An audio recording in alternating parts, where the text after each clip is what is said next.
Creepy Christmas Chronicles, The Giver.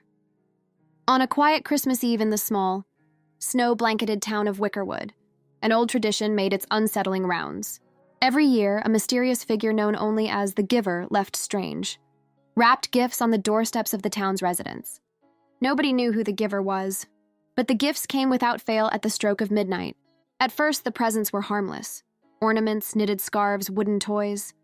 But as years passed, the gifts became disturbing. One family unwrapped a blood-stained kitchen knife.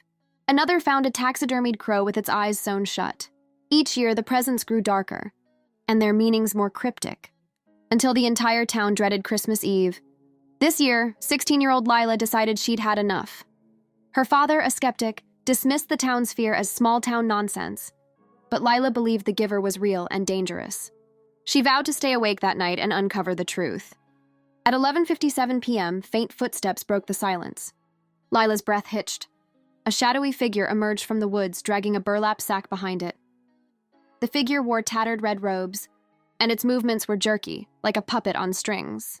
The figure stopped in front of her house, placing a small, black-wrapped gift on the doorstep. Its head tilted unnaturally, as if sensing her. Lila ducked below the window, her heart hammering. She gathered her courage and peeked again, just as the figure turned its eyeless face directly toward her. It was gone in an instant. Only the gift remained. Lila crept to the door. Snow crunched underfoot as she picked up the box, wrapped in black paper with a crimson bow. Every instinct told her to throw it away, but curiosity got the better of her. She tore off the paper and opened it.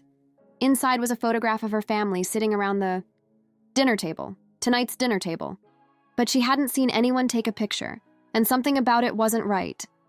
The Giver stood in the shadows behind them, eyeless and menacing, staring directly at the camera. A sudden scream broke the silence.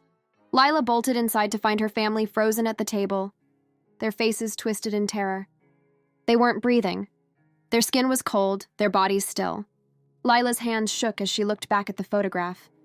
The image had changed. The table was now empty, and Lila was in the background, clutching the black-wrapped gift alone. From the darkened corner of the room, a raspy voice whispered, "Merry Christmas, Lila." And the lights went out.